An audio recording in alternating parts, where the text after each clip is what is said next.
तो वही news one में आप तमाम लोगों को वेलकम करते हैं।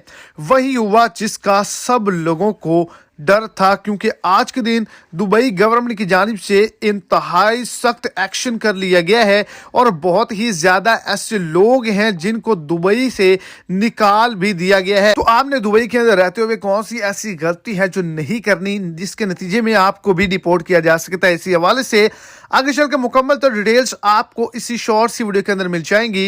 वीडियो को शुरू से एंड तक लाजमी तौर पर देखें ताकि आपको तमाम डिटेल की अच्छे से समझ आ जाए। और अगर इस चैनल पर आप फर्स्ट टाइम है तो लाजमी से चैनल को सब्सक्राइब कर दें, इस वीडियो को लाइक कर दें और अपने दोस्तों तक इसको ज्यादा से ज्यादा शेयर भी कर दें। अगर आप दुबई के अंदर या फिर यूएई की किसी भी रियासत के अंदर मौजूद हैं तो आपने ट्रैफिक लाइट के पास खड़े होना है, लेकिन गाड़ी के पास खड़े नहीं होना। यह कंसीडर किया जाएगा कि आप उससे पैसे मांग रहे हैं, भीख मांग रहे हैं। अगर आप किसी गाड़ी वाले के साथ बातचीत करेंगे या फिर इशारे पे खड़ी गाड़ी के पास खड़े होंगे तो आप तमाम लोगों के वीजे, कार्ड और रिपोर्ट भी कर दिया जाएगा।